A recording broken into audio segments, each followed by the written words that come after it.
Whoa, wowzers.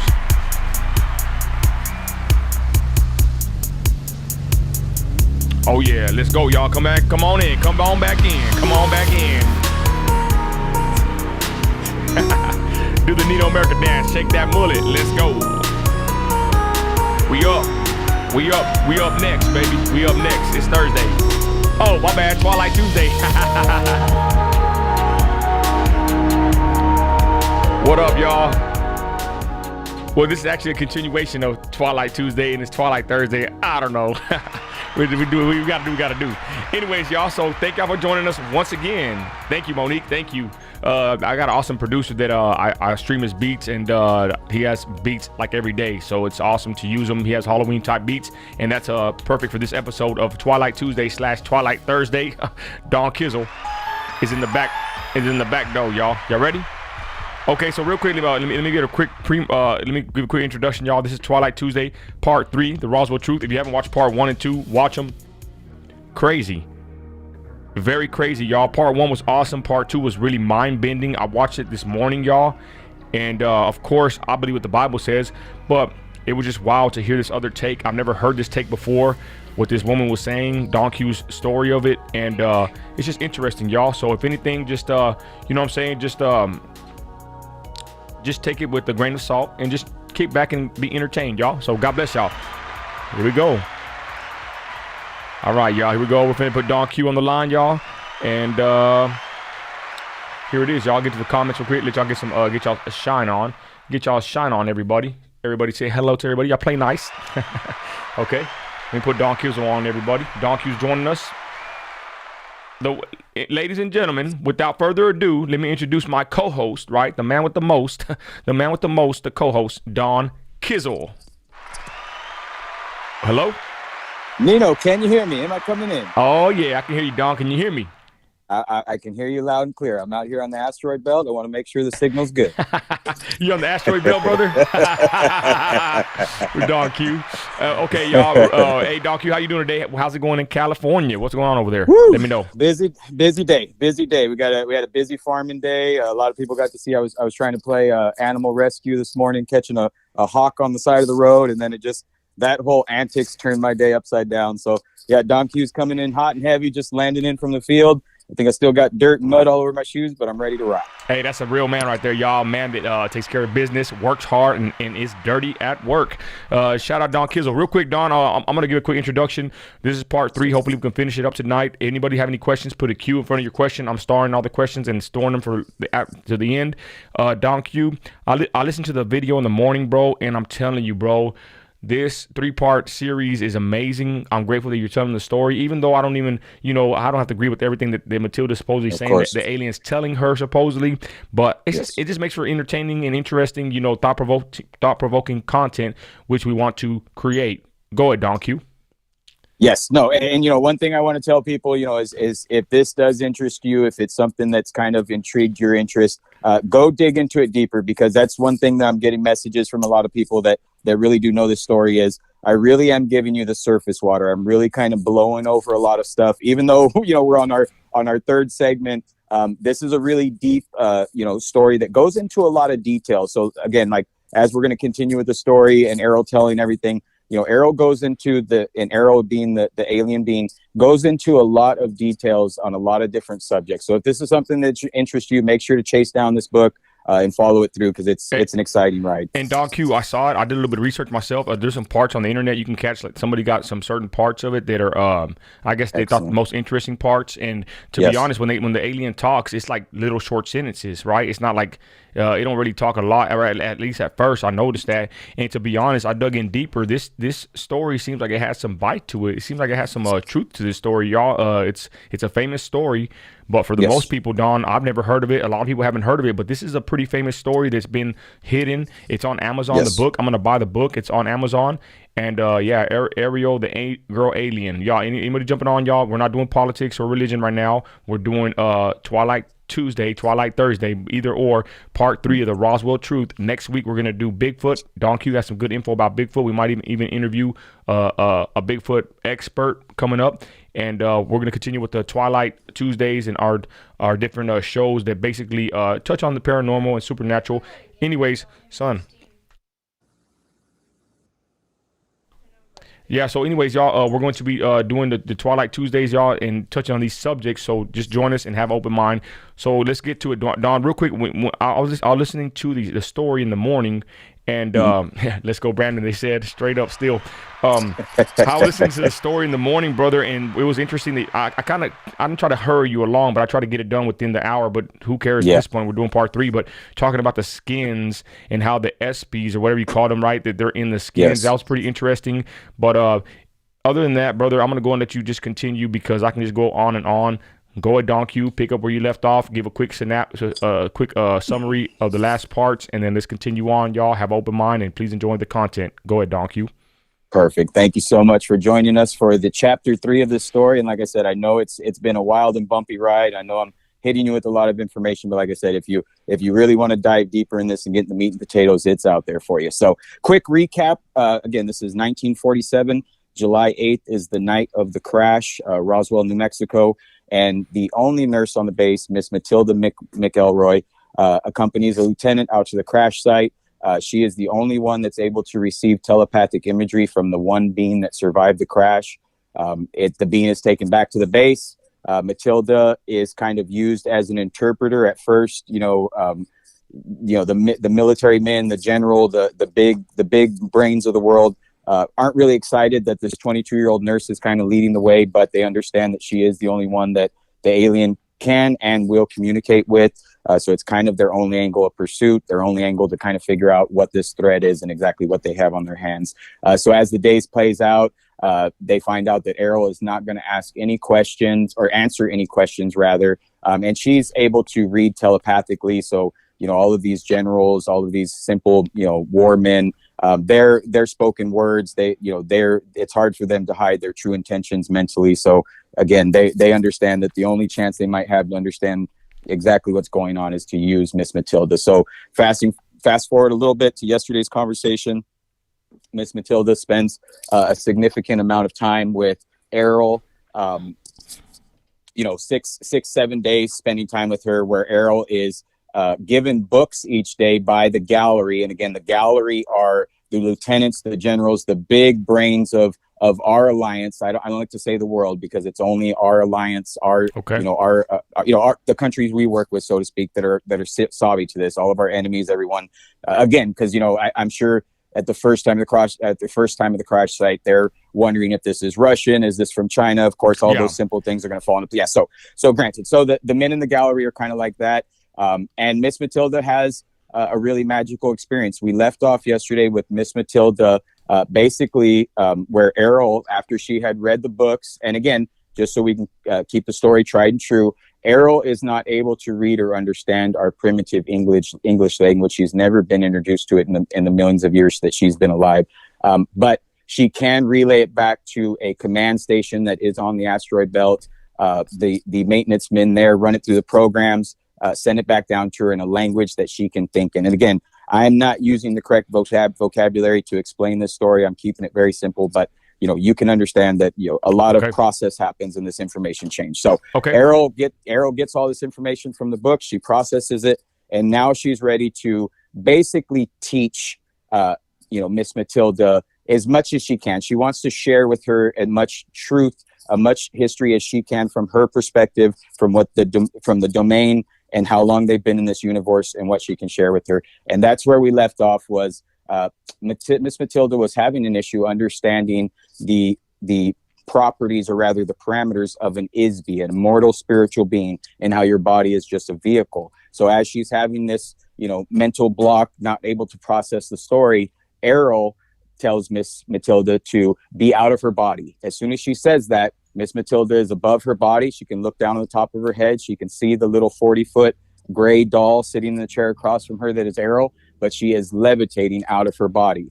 Errol brings her back into her body, and Miss Matilda basically has an overwhelming raw, just hit with a crazy experience kind of breakdown. Goes to the restroom, splashes water in her face, has to stare in the mirror for about 10 minutes just to just to gather her thoughts, kind of come back down to reality. Because if you can imagine it, just put yourself in her shoes at this taking place, it would be surreal beyond belief. So she gets her composure, she fits her uniform, she comes back into the room, and this is where we'll pick up the story. We're going to pick up right here, y'all. Donku's going to go into storytelling mode. I'm going to put a little bit of creepy music on, y'all. Again, this is just a story told from an alien, the Roswell crash. Anybody watching, we did part 1, part 2. This is part 3. Hopefully we'll end it tonight, y'all. Supposedly, the alien tells Matilda, the only nurse in the Roswell crash situation, a lot of info. So if you're jumping in, y'all, you're on the 3rd part. Go watch the 1st and 2nd part, but we're going to continue on. Donku going to storytelling mode. Let's go, y'all. Perfect. So Miss Matilda comes back in the room after gaining her composure, and Errol understands that she had given her a lot. You know, it was a lot at one time, and you have to understand too, Errol understands her place. She understands how intelligent and how far superior she is. So she doesn't want to hurt Matilda. She doesn't want to, you know, cause a lifelong, you know, traumatic incident where she's not able to recover. So she's gonna pump the brakes a little bit. So she goes, and this is what I mean about the rabbit holes. You know, Errol goes into a lot of details about the things she talks about, not for herself, and not even for the sake of the conversation, but to keep Matilda kind of grounded. So that's what I mean about these stories being long and why we're going to kind of jump around. So one thing that Errol hits on is as they're observing Earth, once they come into this outer universe and realize that Earth is a prison planet. And one thing that I don't think I said yesterday, that the domain, when they've had meetings and kind of want to brief their officers before coming into this universe, they have said, and Errol shared with Matilda, that if they could send ships out to every corner of the universe in seek of what humans on Earth call hell, it would be Earth. And that's what the domain tells all of the officers and everyone coming to this area. And real quick, Donku, you're saying that they call Earth the trash can of the universe, basically, right? It's a prison planet, basically. Yes. So in its creation, when the old empire came into this universe and found this heavy mineral planet, and like Errol says, heavy mineral planets such as this they're really not good for much, rather to sustain life for a very long period of time, because the surface is always ever changing, water levels, temperature. The heavy mineral planets go through a lot of changes. So like Errol says, you know, the resources on these planets are very important to, you know, organizations like the domain. You know, your minerals, all of these things, you know, your gold, everything that we use for our creations, our spaceships, whatever we need on other planets, heavy mineral planets, and there's tons of them in the universe. They're very valuable to us. Earth is just interesting in the sense that it's the first one they've ever found, or that anyone knows of in the universe, that was actually turned into a prison planet. And that's what Errol is trying to explain to Miss Matilda in the history. So she says, as she's observing Earth, and again, just so everyone knows, Errol's having to get this historical information sent to her because Errol is not a historian. She is a pilot in the domain. She goes out and she's part of the exploratory unit that goes into the new territories and everything like that. She is not a historian. So the history of Earth, even though she's had minimal interaction, she doesn't know a lot. So she's having to get a lot downloaded and processed. And a lot of the dates that Errol gets, a lot of the events that happen, are not events that we'll ever hear about in our history books or ever things that will ever be written. And again, Errol talks about that. It's because the way that this prison system was set up over millions and millions of years, very, very sophisticated, is every single facet of our reality, every single moving part of this reality, of the physical world, is part of the prison planet. It all plays together. It's like a puzzle fitting pieces. It all goes together. And what Errol talks about, and what I want to go back to again, is Egypt, the creation of Egypt and the history of Egypt. You know, Errol talks about it, why it was so deceptive to humans, because she felt that we were on a bit of a growth path. We were not understanding and gaining consciousness. It's just, we were on a different path. And then the old empire, there was a segment of the old empire called the Brothers of the Serpent. And coincidentally enough, isn't it funny that we know the serpents, the devil, the evil, from our, you know, religion to be evil. So it's just funny that Errol said that, right? So the old empire sent this team that was called the Brothers of the Serpent. They were the ones that created Egypt, and Errol almost explains it to Matilda, kind of like directors of a movie, kind of like. And if you really think about it, look how impactful a 2-hour movie can be, even though tons of parts are cut out, tons of pieces of the story are missing. But you put it together and you sit down a human being, it can become part of our history. If we watch, The Patriot, Braveheart, we think these are factual accounts of history because it pings a desire, it fuels something in our soul that we can relate to. That's what happened when the brothers of serpents came to earth and created Egypt. They were creating such a false history, trying to make sure that as we dug these things up, as we started to uncover them, we would never be able to put the pieces together, and it would skew our history even further than we've ever been before. And that's what Errol talks about, that they started the mummification of bodies, of biological bodies, wrapping them up in cloths, burying them with gold, so that when humans dug them up later in history, right now, for example, we would think that, they were trying to preserve and take their treasures to the future with them. It was always about the afterlife, some afterlife. Never think about the life you lived before, the memories you had, the skills, the talents. Don't ever think about your past. No, these royalty, these people, this religion of Egypt, they were only thinking about taking stuff to the afterlife. And that's what Errol says, is when you look deep, when you really understand all of it, it's just so misconjumbled. It's such a wash posh of misinformation and pieces that absolutely don't fit. And that's what Errol tells Matilda, is from that time till now, where you've developed nuclear weapons, good luck to any historian that goes back in history and tries to connect the pieces, because no matter what, you will have to you will have to fantasize a part of the story to connect it to the other. And that's exactly what the old empire wanted you to do, to know that you had no foundation in truth. You couldn't understand the reality around you. Wow. So, yes. Go ahead, because everybody's saying very interesting perspective. This is thought-provoking content. Y'all continue, Donkey. Very interesting. So Errol said, though, also as we're going, and the generations, the life forms have obviously died, been reincarnated, and moved on since Egypt. Errol says that as we progress as a species on this earth, we're still developing buildings. We're still mimicking and doing things exactly like the old empire cities, exactly like the powerful homes of the beings that have enslaved us. We are mimicking their very moves. And what Errol says is, she doesn't know if that course could ever be reversed, because, like she says, it's definitely an intricate part of this amnesia force field that keeps us here on Earth. But it's there's so many moving pieces to it. It's a rhyme and rhythm that just doesn't make sense, and it's one of the saddest things. And that's what Errol says is, like I said, if they could send a ship out to all four corners of the world and define what humans in the Bible call hell, Earth would be it. It's what more hell is there for a being that is immortal, spiritual being that can never die, than imprisoning them and removing all of their history, all of their lives. We'll continue. We got a question about hell, but continue. Just keep going. I don't want to stop the story. Okay, so like Errol says, she's watching humans as we progress, watching us go along. And one thing that I want to keep in the story too, that we'll keep for the end, and again, this is just to help us out, is Errol tells Matilda at the time in 1947 about medical procedures and things that we would start doing in the future, because they were the history of the old empire. And what's so funny about it, she talks about cloning, she talks about transgender, she talks about body. Yes, Errol talks about all of that and says that is an old empire, mind hypnosis trick that keeps us lost in our history. That and this is in the 1940s, right? And they're talking about transgenderism. Yes.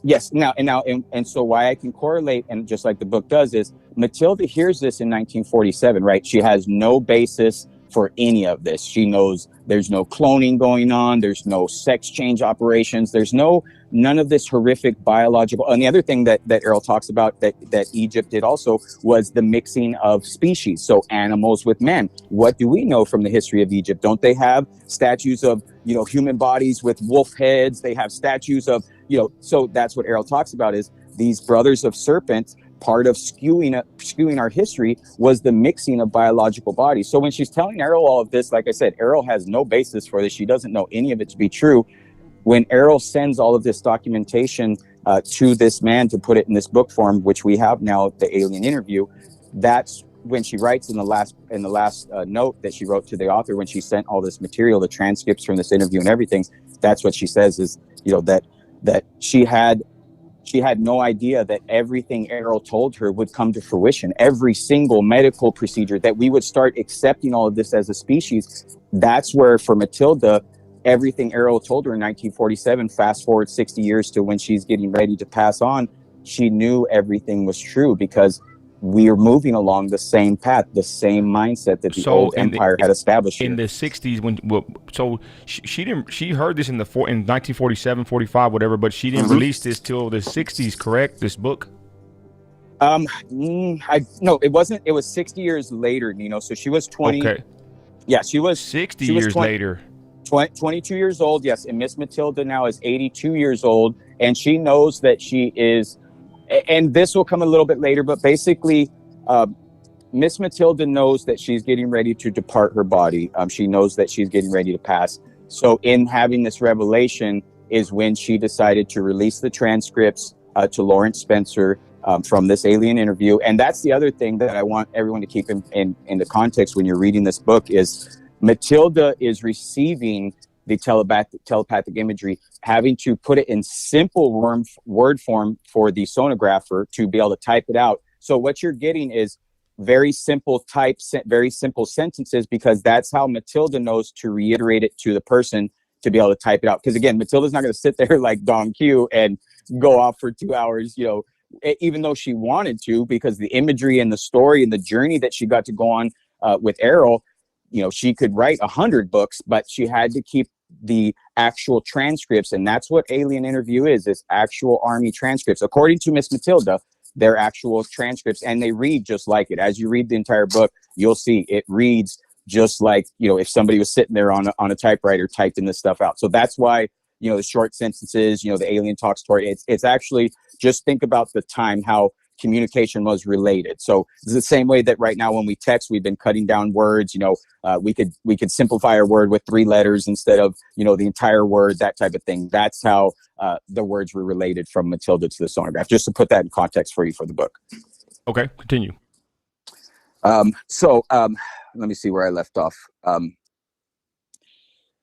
The other thing I want to throw out there is, after, and again, we're kind of mixing, I think I've said this yesterday, we're kind of mixing the 6 days where Errol's going through this, kind of teaching Matilda all of this stuff. We're kind of just, blending these 6 days together.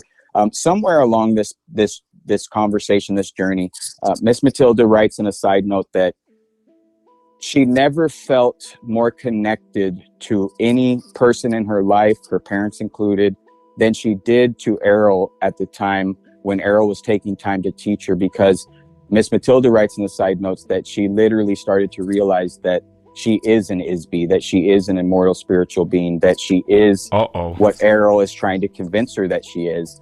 And all Matilda says is she just felt comfortable. It didn't feel like she was in a room with an alien being, doing an interrogation. She started to feel very comfortable. She started to realize that Errol meant no ill will, was actually just trying to share some information. So she started to feel very comfortable. So their conversation, the things that they talked about, Matilda felt more comfortable in kind of having dialogue, having interaction with Errol. Now, and keep in mind too, after every single day, everything that Errol shares with Miss Matilda has to leave the interrogation room and then go sit with, quote unquote, the gallery. Wow. And again, the gallery is a collection of lieutenants and everything. And she talks about it, it's very intimidating. And as the days go on, she could feel different men in the room getting, very impatient. She could feel the hostility, even though, there were some that understood we're still making progress. We're still going along this journey. We're getting things answered. And again, these men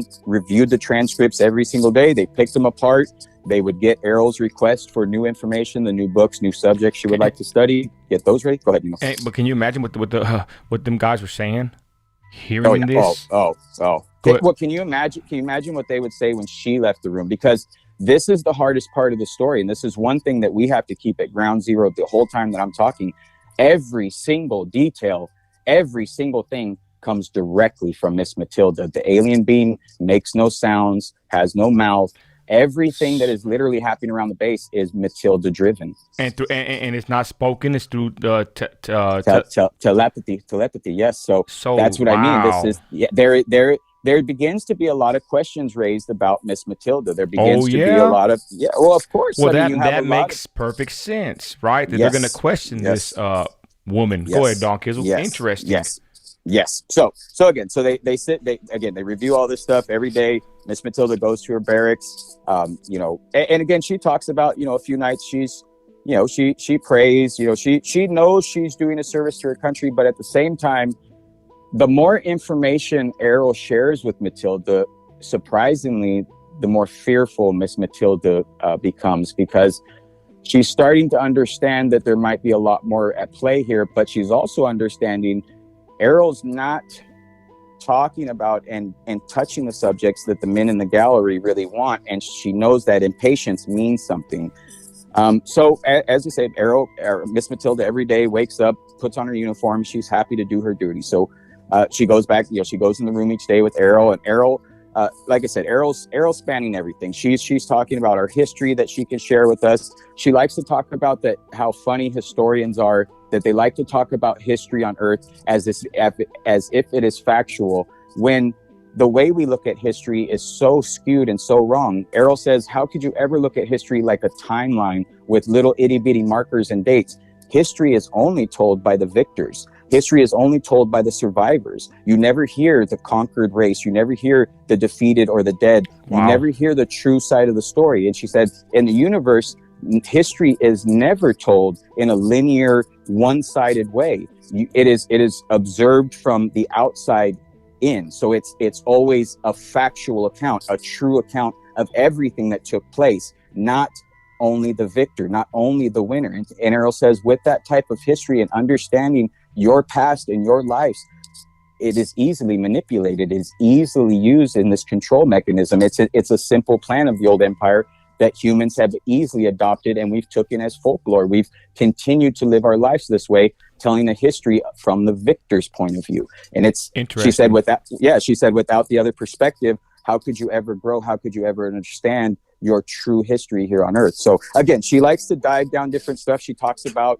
like I said, medical procedures, different things, different stuff that again, these are things that they're observing from the humankind. And again, the reason, like I said, that the domain even has a vested interest in just understanding and knowing what's going on here is Earth is a heavy mineral planet, which they now control. It is under their property, so it does have value to them. They have 3,000 of their soldiers still here on Earth. They've been trapped for over 8,000 years, living different existences. The domain has tried to contact them because they are valuable to the domain. Every single ISB that is part of the domain is valuable to them. They have an intricate job. They all, are part of the pieces moving forward. So they would like to get their people back. And they have tried to make contact with them, but everything has fallen flat because of the amnesia hypnosis machine here on Earth. How sophisticated, and like Errol says, every single little thing, down to the sand and the dirt, is part of this amnesia machine. And that's what, wow. Errol and the domain couldn't understand, because that's what Errol says is, we like to build physical form. We like to build things in physical reality. And then we like to pretend that they diminish or disappear when nothing on the face of the earth has ever disappeared. Everything is still present in biological, physical form, from sands in the ocean to, rocks in the mountains. Everything is still here. Humans create these things. And that was another thing that they made sure to do in Egypt, was they wanted to create this idea that you could build structures, physical structures in the physical world that did last forever. When Errol says that is absolutely not true. There is nothing physical that could ever live or exist forever.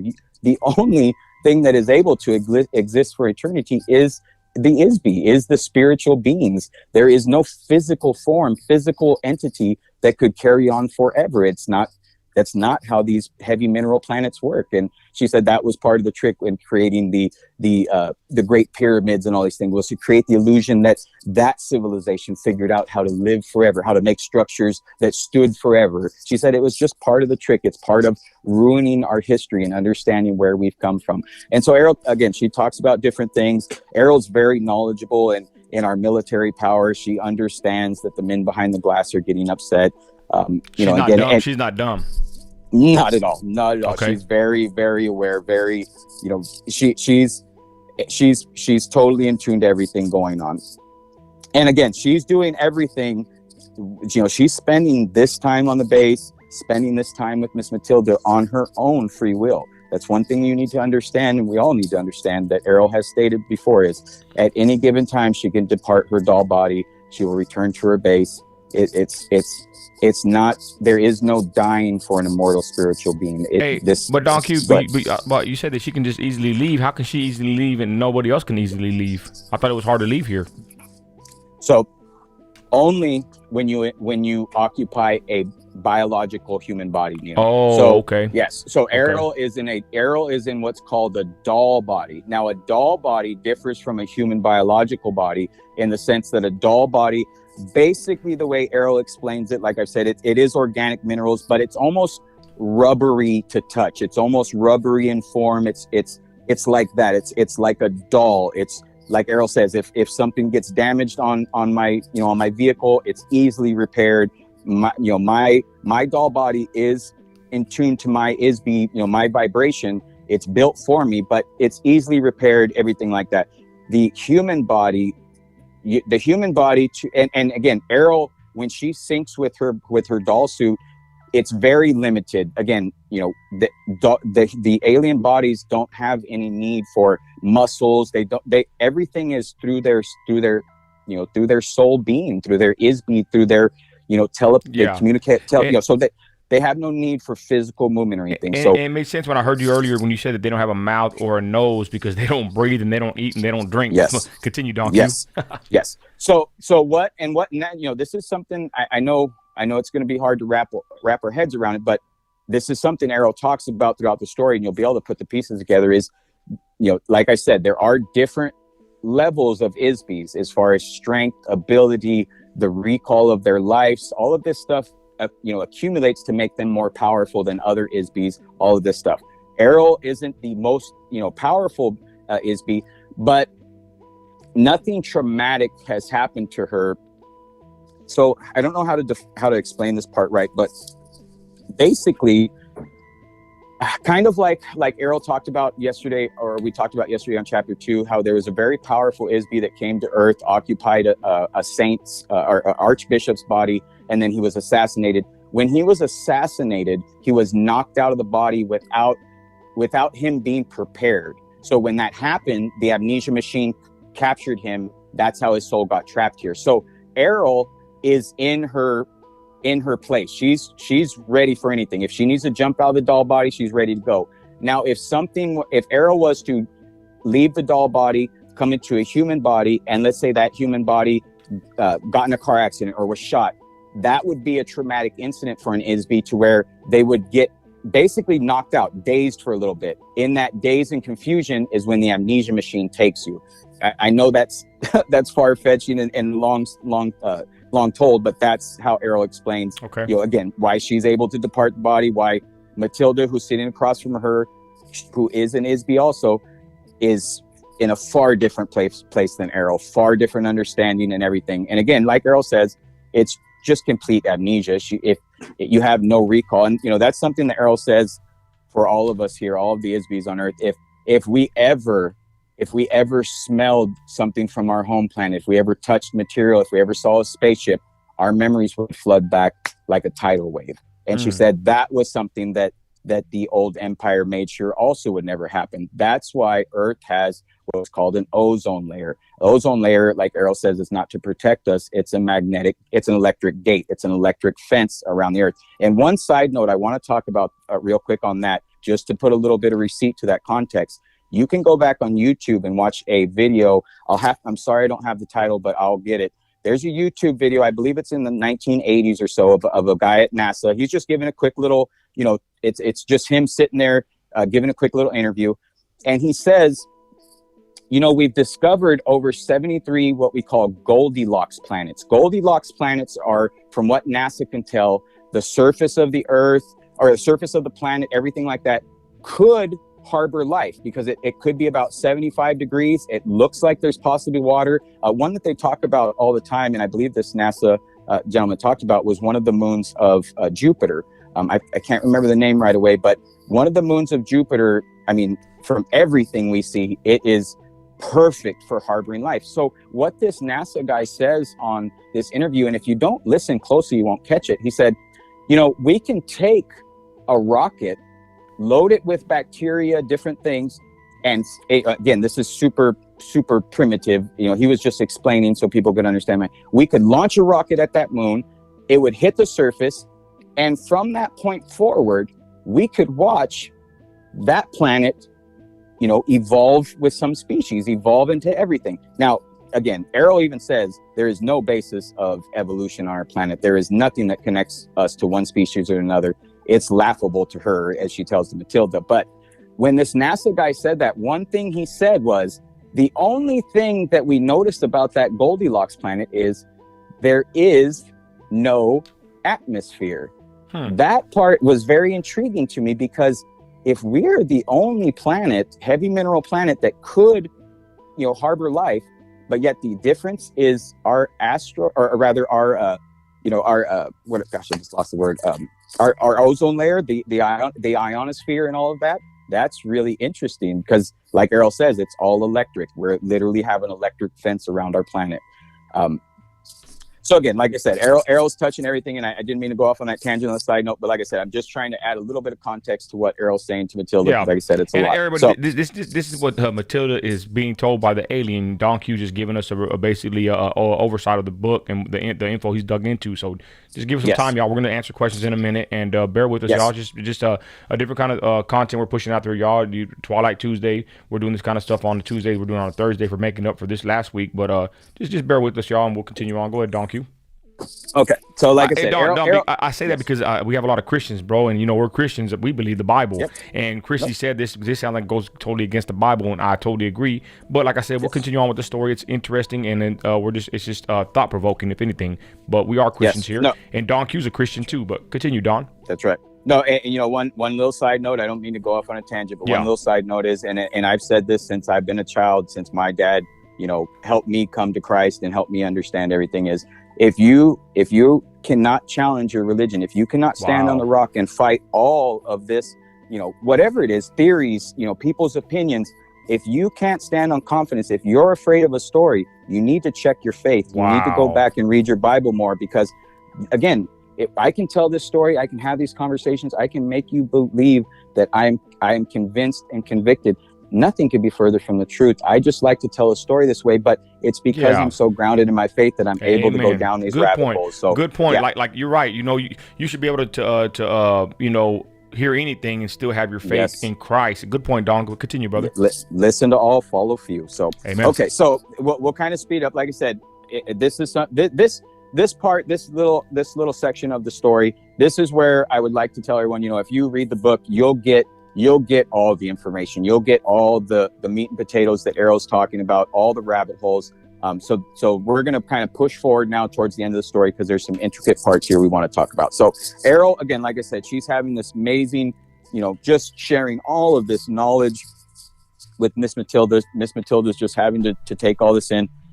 Well, on the sixth day, and this came out in the transcripts, Errol, as she's talking, having these different discussions with Matilda, she lets her know, Errol kind of gets quiet for a moment, and Matilda, almost because they were having such a great conversation, free flowing, just tackling everything. And again, when I say going deep into subjects, Errol's going deep into subjects where Matilda's just deer in the headlights. Every day it's just overwhelming.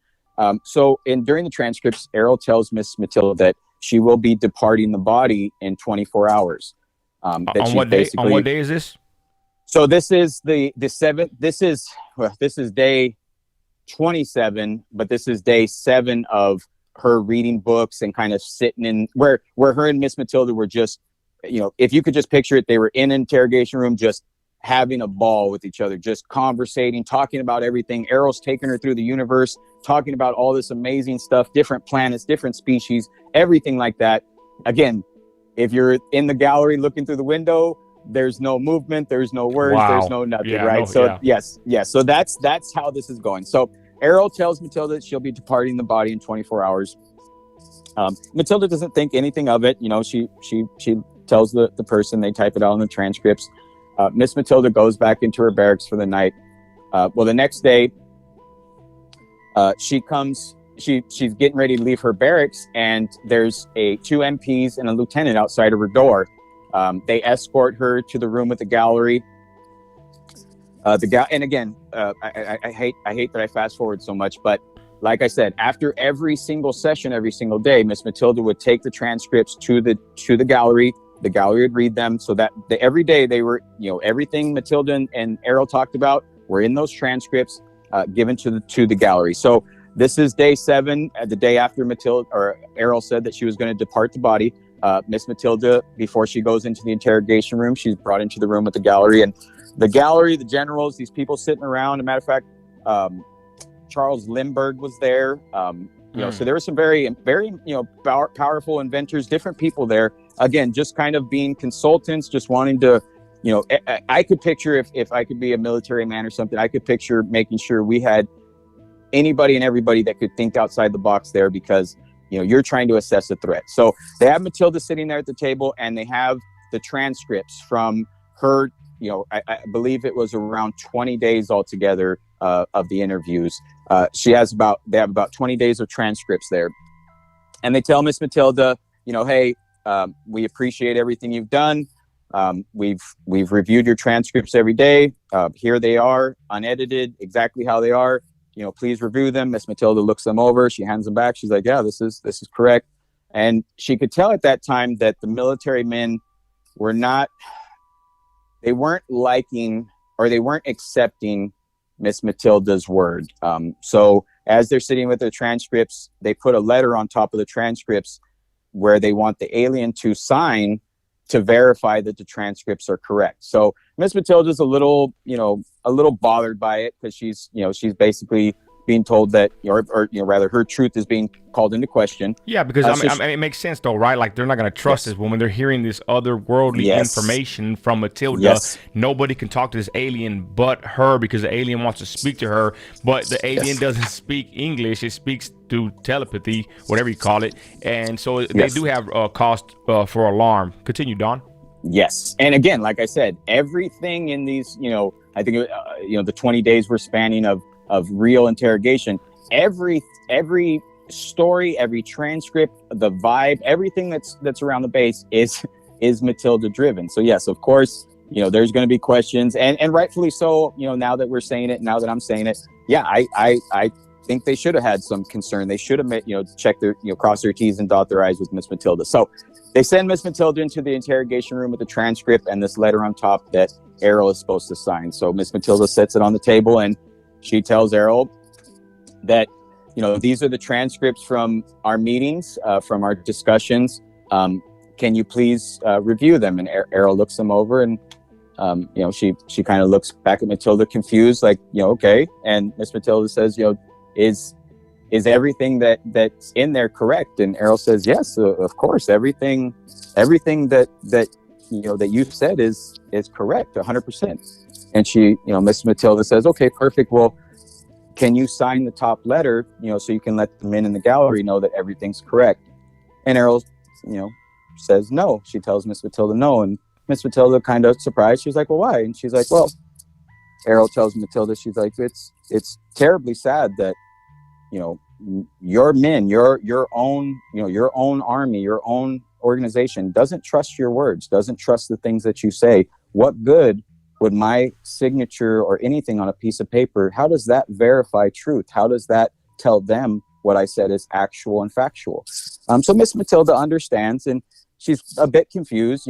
She kind of, okay, I'm going to have to go back and tell the gallery what you said. So she does. And so Miss Matilda grabs the transcripts, folds them back up, because they were folded into 3, and puts them in a pocket of her coat, stands up from the table. As she stands up from the table to turn towards the door, boom, the door kicks open. 4 MPs rush in with a man in a white coat behind them that's wheeling a cart. Okay. 2 MPs go directly to Errol, hold her down. The other 2 MPs grab Miss Matilda, push her to the corner. The man with the red coat or white coat comes into the room with the little cart, and Miss Matilda says the device that he has on the machine or on the cart has a bunch of knobs. He moves to the back of Errol, puts a ring around Errol's head, moves some dials on the cart, and immediately Matilda can see Errol's body stiffen up, almost like if it got an electronic shock. Hey, So Don, that sounds more like our government right there. yes, exactly. All So right, go ahead. so Miss Matilda is bewildered. She's actually very saddened. She's very, again, she's just at a total loss because she's had, these magical, growing days. I mean, consistently, consecutively. So this was out of left field. So the doctor, is shocking, putting this device on Errol. Miss Matilda is escorted out of the room. She is taken to her barracks, where for the first time she is put into her barracks. The door locked behind her, and the two MPs stand guard at her door. And what day is this? What day is this? So this would be day, 25, I think. Okay. Yeah, it's day 7 after the where Errol became the teacher, and this was the day after Errol said she was going to depart the body. So Miss Matilda's in her barracks. She's kind of, frantic. She doesn't know what's going on. She's saddened. She's disheartened. She's just confused. She doesn't know. Not too much later, a lieutenant comes to her door, to her barracks. He asks her to please follow her. Miss Matilda's led to a small room where she comes in and she can see Errol laying in a gurney. The lieutenant stands next to her and he says, we read your transcripts from last night, and we gave Errol a light dose of electricity to subdue her, because we can't have her leave. We can't have her return to her mothership with the information, everything she's seen at the base, how we operate, everything like that. So we had to take decisive action to do something. I'm sorry that it scared you. I'm sorry that it was out of left field, but it was the best thing that I thought we should do. Do you understand? Miss Matilda said yes, even though she puts on the side note that she was very disheartened and very sad by the way that Errol was treated, and how that all played out. So as she's standing there in a room with the lieutenant, the doctor asks Matilda to please stand next to Errol. Matilda goes next to Errol on the gurney, looks at her. She's lifeless. She's not moving. The lieutenant directs Miss Matilda to start communicating with Errol, start, sending imagery.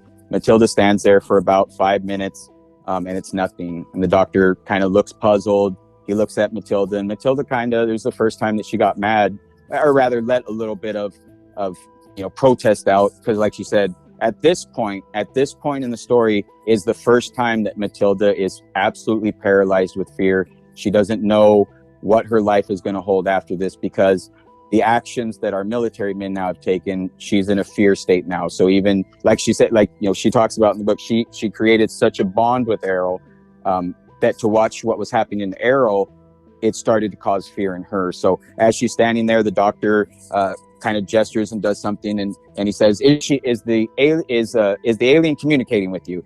And Miss Matilda, like I said, for the first time kind of snaps back, and she says, no, I think you killed it, kind of upset. And after she kind of snaps back, the doctor realizes, okay, this one's getting a little uppity. Miss Matilda's escorted back to her barracks.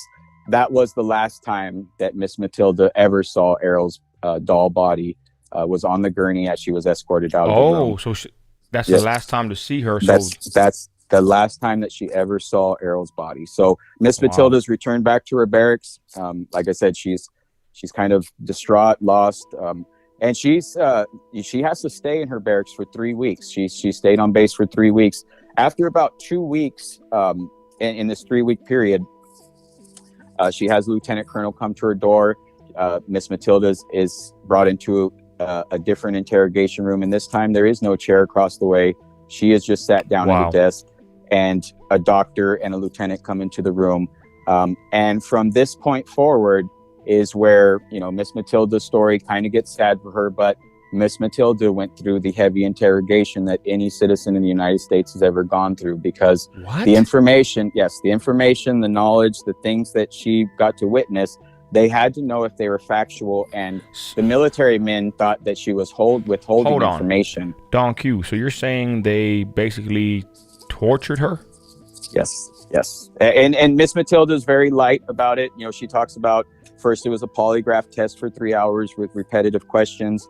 But then she was given, what is the correct, it is sodium pentothal. It's basically a truth serum. She was given that, and she doesn't know how many times, because every time she would be given it, obviously she would have no recollection of the conversation, because part of this truth serum is you're just given a question, and you answer almost subconsciously from your subconscious, so to speak. So she was interrogated from the polygraph. She passed the polygraph test, flying colors, and she was conscious and everything during the polygraph test, but she knew even the results from that were kind of making some people upset. Again, they thought she was withholding information. They thought she made up a lot of the story. Long story short, Miss Matilda goes through this heavy interrogation. At the end of the 2 weeks, she's basically credited with telling the truth, that everything is factual. Whatever they, like she said, whatever they did to me, I must have given the same account. I must have told the true story, because after the 2 weeks of interrogation, she was sat down in the room again. She was in front of a lieutenant colonel that let her know that her service in the military is no longer needed. She is going to be honorably discharged. Her history will be erased. She will have no connection with her family. She will be put into witness protection. Her new identity and her new life awaits for her. She has 1 week to get her materials together at her barracks and get ready to depart the base. So from that day, Miss Matilda goes to her barracks, and basically it's about 3-4 days for her to get her stuff together. And yes, she is given a new identity. Miss Matilda writes in the book how funny it is that she's being protected by the government from the government. The only underlining thing that keeps her alive is as long as she keeps her mouth shut. So she realizes what's happening. She realizes that her life will never be the same again, and she's a little sad and disheartened, but she's also coming to this realization that this physical body, death, all of this is just an illusion, that we are really immortal spiritual beings. So she's having this bit of comfort. She talks about in this days that she's waiting to depart the base. Well, one night, it was the day before she leaves the base. She's laying in bed, and all of a sudden she hears Errol's voice, and it says, "Hello." And immediately Matilda sits up. She said, just like a straight arrow, sits up in bed, and she's combing the room. She's looking to all the corners, and she's like, Errol, are you here? And Errol says, "Yes, I'm here." And Matilda, I can't see you. I can't. And immediately Matilda stops, and she's like, she knew Errol was not here in physical form. She was here as an Isby, as an immortal spiritual being. And Errol told her that she just came back to let Matilda know that she was okay, that she departed the doll body as the guards came rushing into the room. So she didn't feel any electronic shock, nothing like that. Yeah. And at that time is when she tells Miss Matilda, they could do what they want with that doll body. It's no problem. I'm already back at my base. I'm fine. And Miss Matilda's, she's getting a little emotional. She has a connection with Errol, and, Errol can feel that. And she tells her, she's like, "Look, Miss Matilda, now that I have found you in space and time, we will stay in contact with each other forever. We will always be in contact, because in physical form is how we measure time. It's space is an Isby viewing something through a distance, a physical object moving through a timeline. So we create all of this physical matter. We create time that limits us. So like Errol says, now that I found you in space and time, we will always be connected. I don't ever have to look for you again."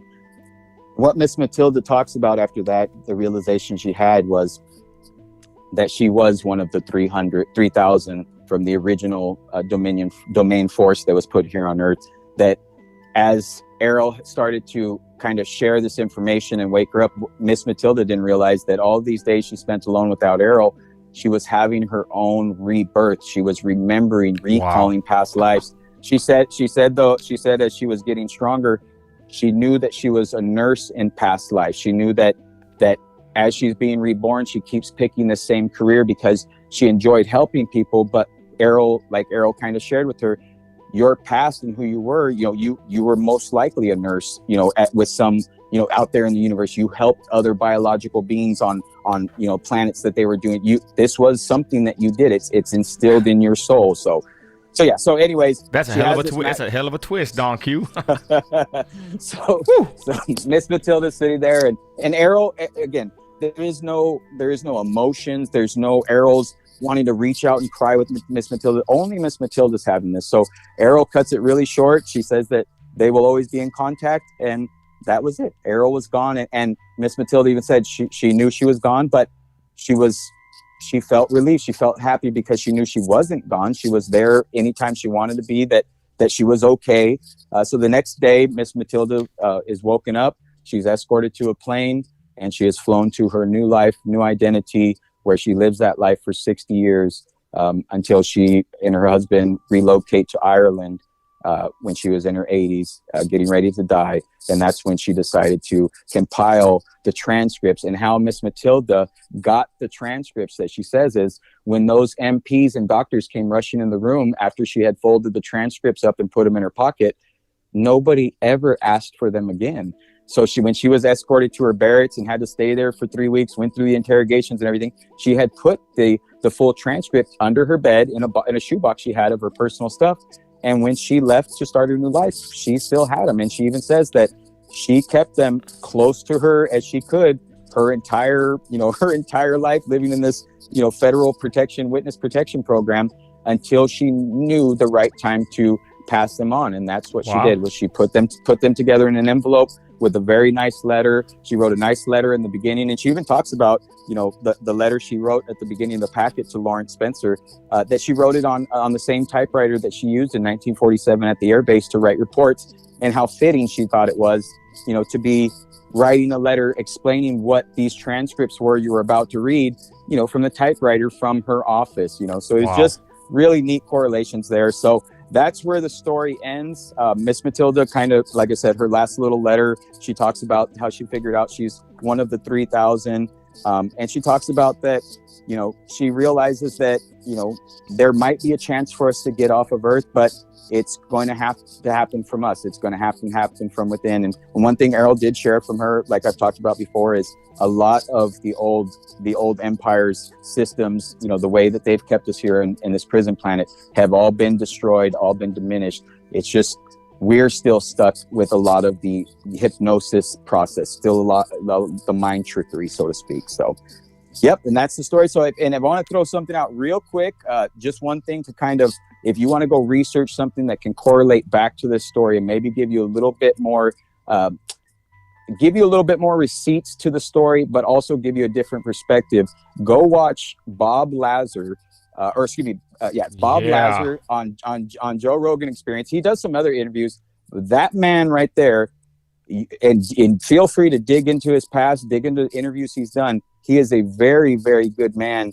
And he does not want any of this publicity. He does not want all this attention. But the story he tells from his time at Area 51, that crafts that he's seen, the re-engineering that he did, it's mind-boggling. It's mind-blowing. But what I mean is his tale correlates almost identical with Lieutenant Corso's book, a separate book from Alien Interview, that talks about the craft from that crash. And Bob Lazar talks about, basically seeing that exact craft. So again, if you just Bob Lazar, he's like the only person. Bob Lazar, I'm sorry. He's like the only person that I've seen that he's somewhat believable on this, because you could tell he's not really into it for the fame, and he's on Joe Rogan, and I've heard his story has never changed. But anyways, so just end the story on a certain point, and then we're gonna go to the questions. Donk, you go ahead.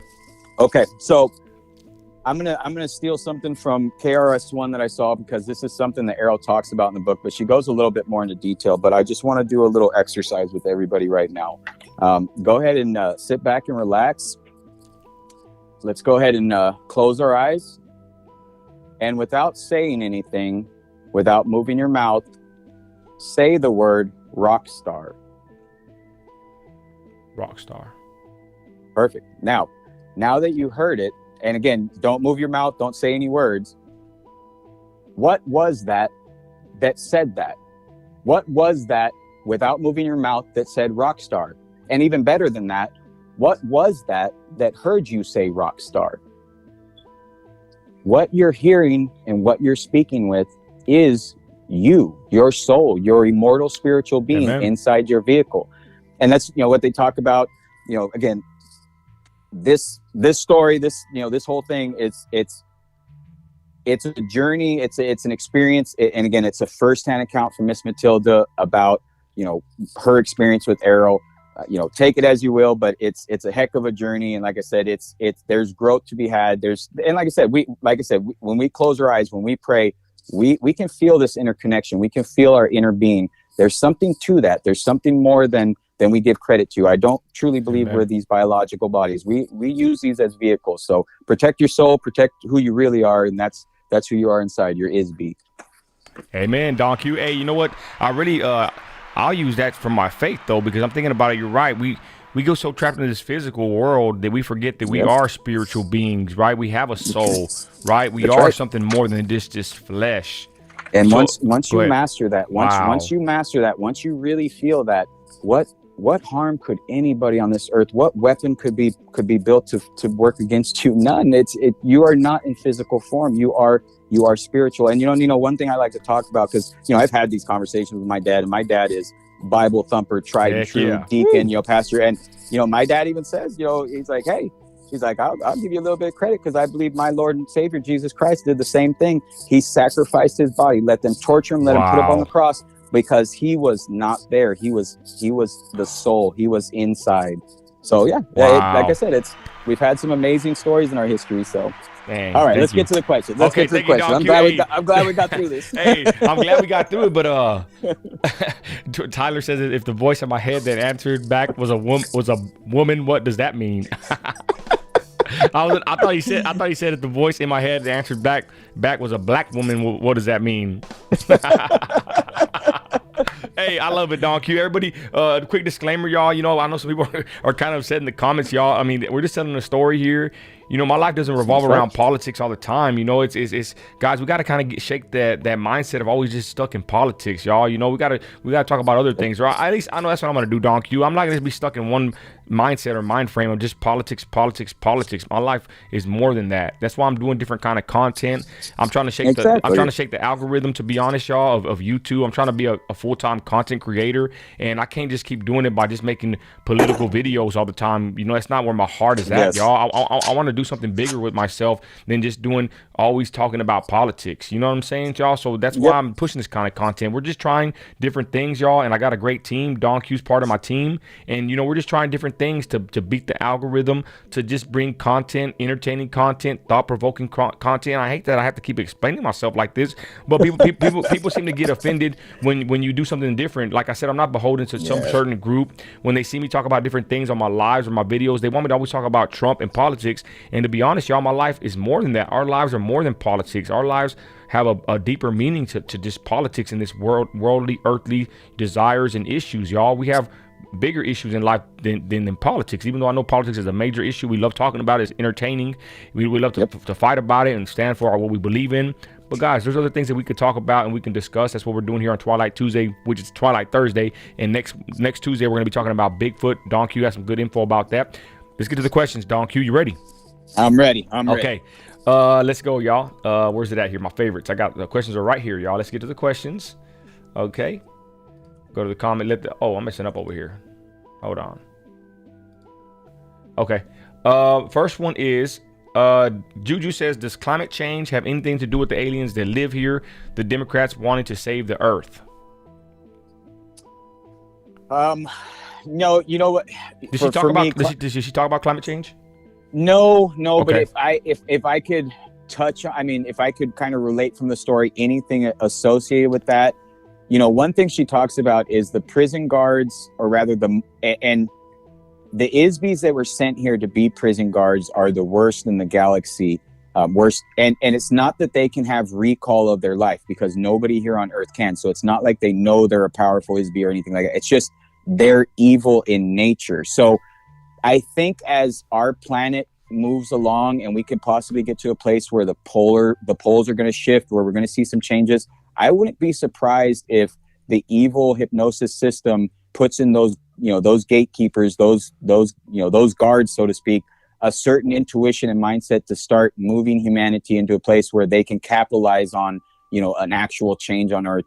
Like I said, as far-fetching as that is, because Errol actually talked about that story. It's one thing that I jumped over, but Errol talked about how the old empire's evil system, the way that they impact the mind thought. And again, our mind is separated from the soul. The mind is just the driver for the vehicle. So the old empire would use hypnosis on the mind to trick the soul inside. And one thing Errol talks about was the last time, or rather where the domain observed this taking place with without any outside influence, was Pearl Harbor. Errol says that the days leading up to Pearl Harbor, there was good generals, good admirals, that if you looked back at their careers, they were good men. They did good actions. For whatever reason, the old empire put into their mind to do very stupid things the 3 days leading up to Pearl Harbor that actually led to the demise, or rather led to the whole event of Pearl Harbor and all the loss of lives. And she says, if you were to get those admirals and generals that made those mistakes and put them up on a panel and question them, they would not be able to tell you why they did the actions they did. She said that was part of the old empire system, was this, hypnosis put into people's minds to make them move and act a certain way that controls the rest of the ISBs. Okay. Mike Oxmall says, is Nancy Pelosi an alien? I don't know on that one. To be honest, I'm to be kind of serious. Is it possible that people in the power could be some kind of a wicked spirit? I say they're demonic, but is it possible that they can be in positions of power, people that are not, of this world or something? She would say aliens, I would say demons, but I think that's not too far fetched. Correct? It's even biblical, right? It's really not, if Errol doesn't touch on that, but if I could think back to what Errol said, because what Errol said is, as they start to weaken the prison planet, the whole universe knows about this planet, and it's not like the domain. That's what people need to understand, is when you're dealing with immortal spiritual beings, you're not out there on a ship, blasting guns and killing people that are coming towards Earth. It doesn't work like that. So it's just, this is their territory, but Earth is, just like she says, it's a dumping ground. If people want to come here, if evil, beings have evil intentions, what I want to illustrate that Errol always seemed to convey in the book was, they don't have any vetted interest in preserving our life, like this little 65, 75 year rotation around the sun that we're going to experience. They don't have any, we're going to, our physical bodies die, our immortal spiritual beings live on, we reincarnate and we start all over again. So we look at it as death as the ultimate, this is it, I'm dying, this is the worst. To them, it's absolutely not, because they look at it from the outside in. They're looking at it from the top down. So okay. Juju asked, did the alien ever mention wanting to talk to the president or our leader of the free world? Good question, Juju. Absolutely, a little bit, but she wanted no dialogue. Okay. And again, the only thing I could think to that, military men, the generals, presidents, they're going to not be able to suspend their thoughts, suspend their intuitions, their true desires.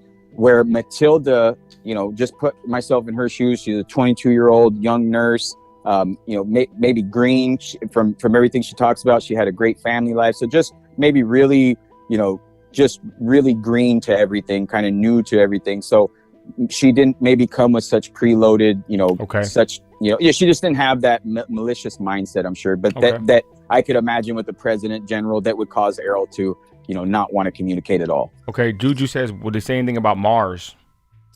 Yes. Talked a lot about Mars, that was where the last remnants of the old empire existed. That was where the largest amnesia hypnosis machine holding Earth in prison was located, and they did destroy it. They just don't know what's under the surface in Mars, and nor do they have any desire. That's what I mean. It's not that they're, more technically, they are more technically advanced. It's just they have, the domain has a set kind of agenda that they're doing, and it doesn't include, exploring planets. And when you have a universe that you're literally can create out of thin air, and a universe still to investigate places you've never been, you don't really waste your time on a plant in the desert. You just kind of keep walking, is kind of the way Earl explains it. Okay. So yes, Mars was intricate. It was used by the old empire heavily, but everything has been removed from Mars now, is what Errol said. And Donkey, tell them real quick what the only reason that Earth to them was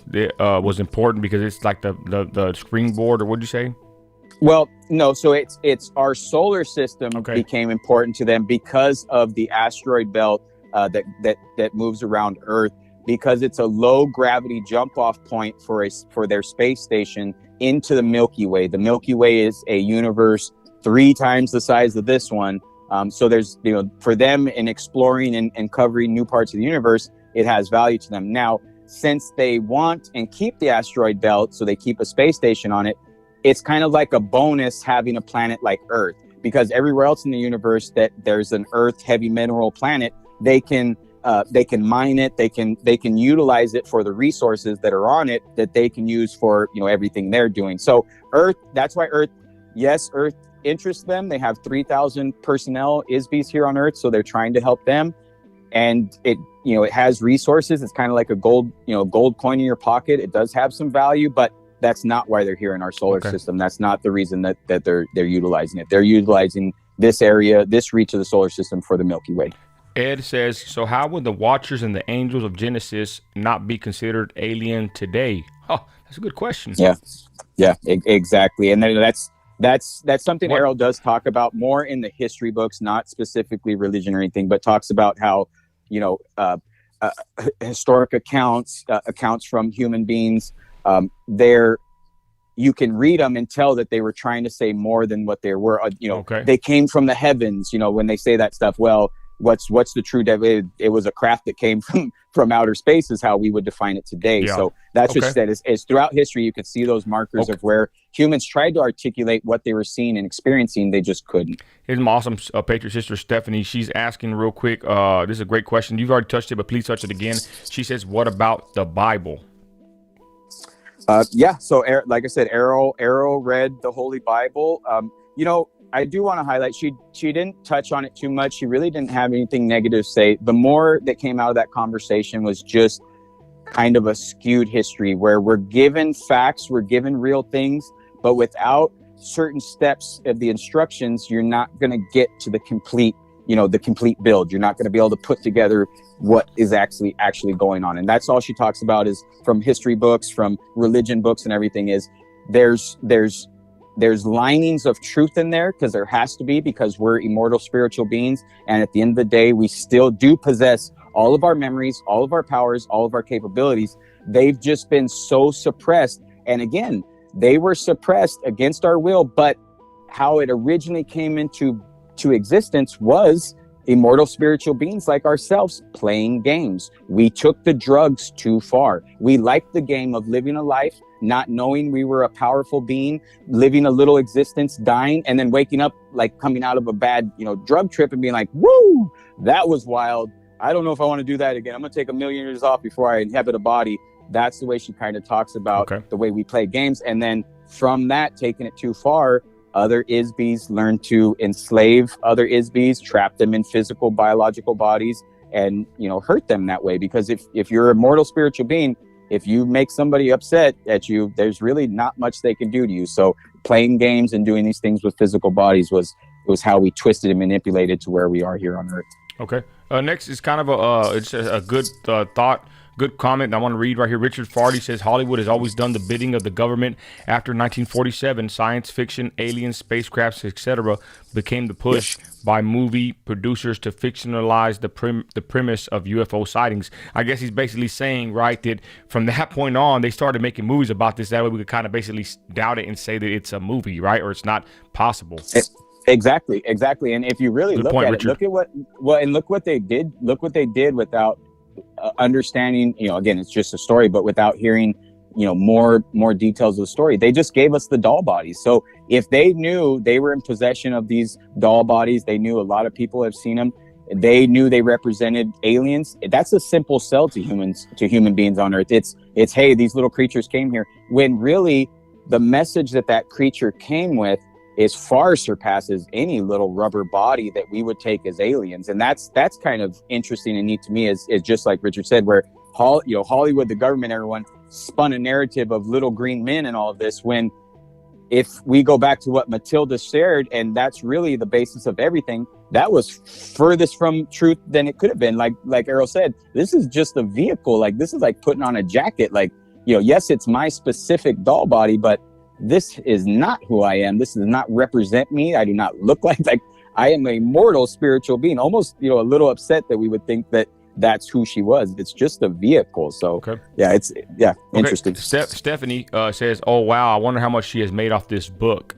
She's a skeptic, obviously, which I am too. I don't really believe much of this, to be honest. It's a good story, but has she made a lot of money off this book? Because from what we found out, it's hard to find. It's not really been told that much. Nobody knows about her. The monetary gain. Has she had any monetary gain? Don Q. Miss Matilda died shortly after sending off these documents to Lawrence Spencer. Okay. Lawrence Spencer himself has, from what I understand, has made no money on this book. Okay. Very minimal. When this book first came out, you could actually not even get it in printed form. For a while, I found it in PDF, like on a dark web thing. Like, it was really suppressed.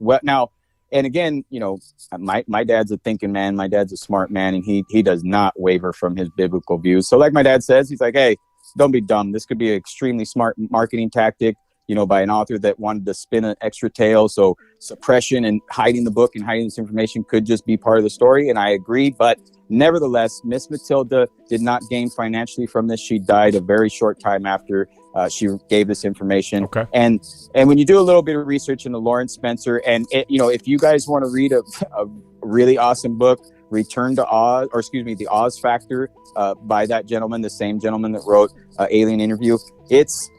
It's not your typical Hollywood BS. It's not your little green men.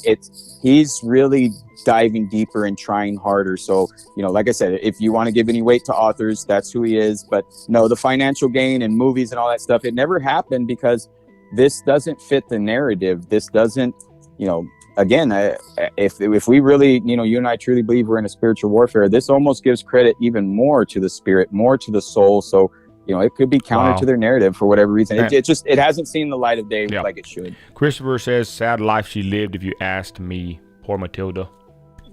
Well, and Matilda talks about it that in the last letter that she wrote, that she couldn't imagine any other life, that it was absolutely amazing because, for her to have that experience at such a young age. But, remember too, her life didn't end there. She continued. It didn't, but she got to live an existence with the knowledge that very few of us, or rather none of us have factual. So that has to be a different, if I just put myself in her shoes and if I'm going to believe everything she said and that this really took place, I don't know. I imagine those 60 years were not as bad as we're thinking, because she's thinking about the future, eternity, so to speak, and how to get off this rock. So okay, Christy asks, are aliens sexual beings / reproduction? No. Errol specifically says that there is no, that when you're an ISB, there is you're able to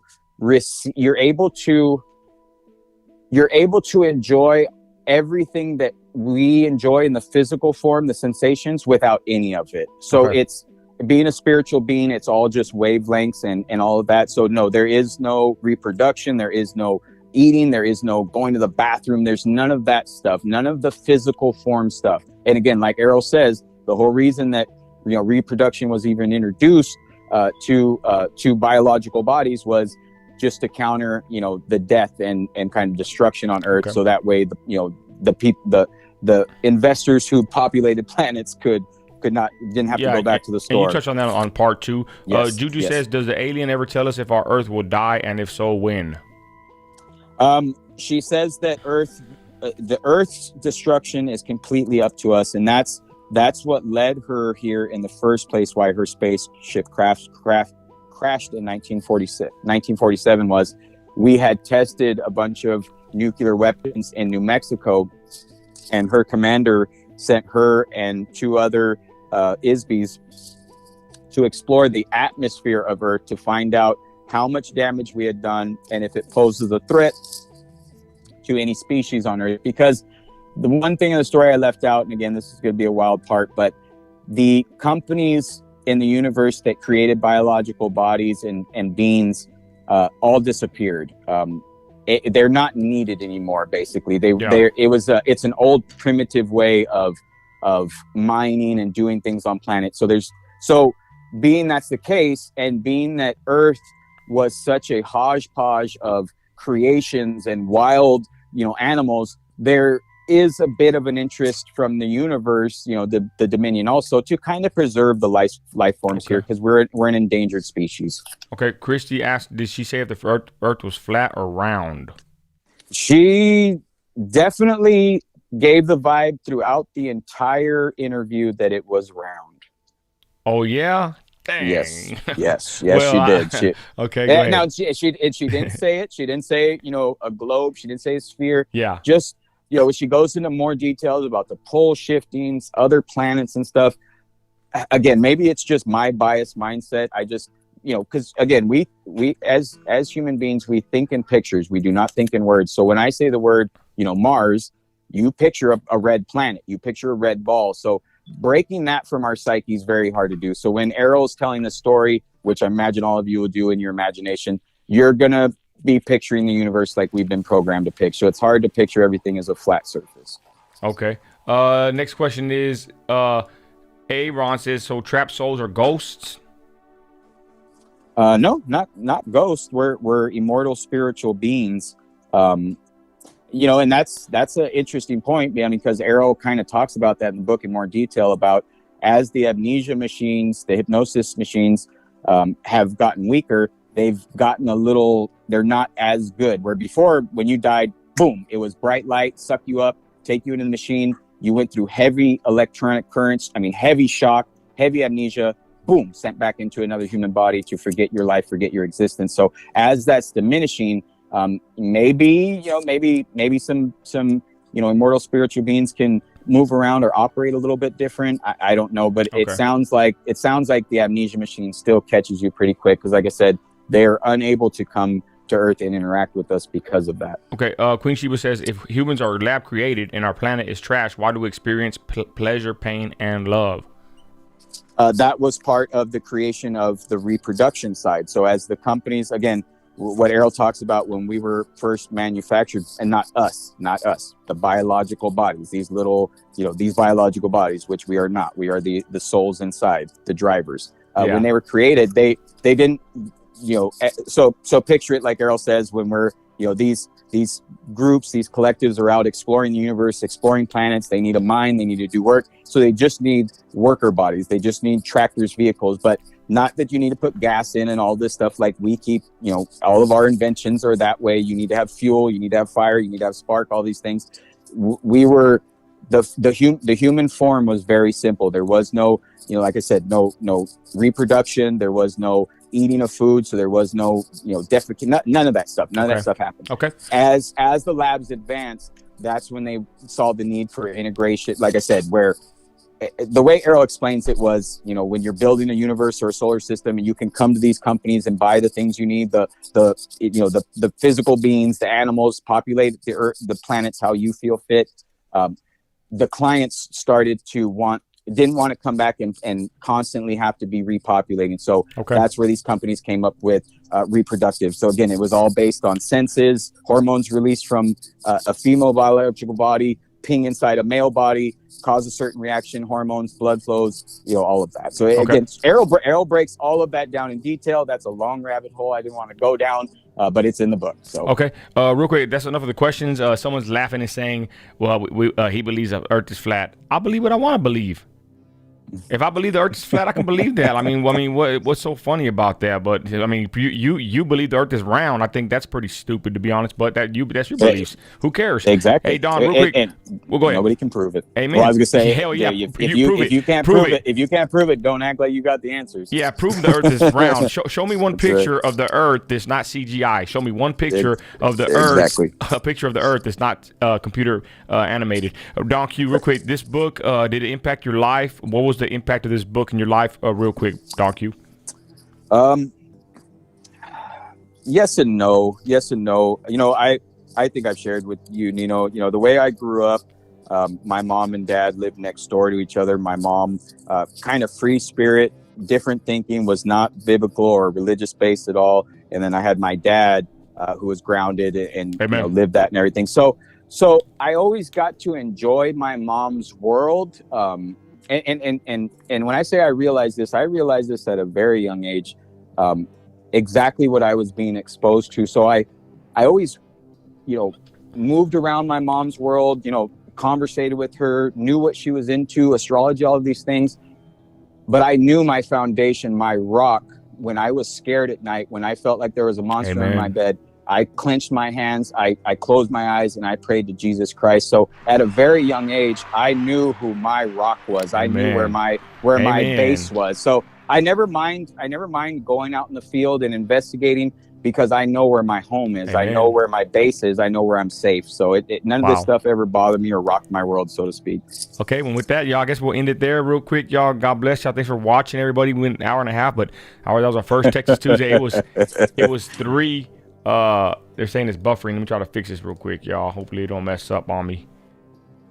But anyways, Don Q, we're gonna end this, and next week we're gonna be talking about Bigfoot, another crazy one. If you think we're crazy now, just wait, y'all.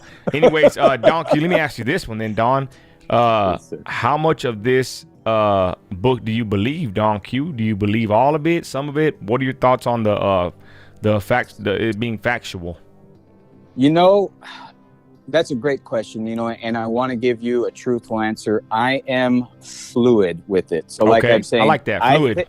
Yeah, I think there's some things for us to understand, but like I said, I know where my rock is. I know where my foundation is. So I truly believe, you know, I know, as God says, I mean, my soul is going to heaven. So my body will stay here on earth.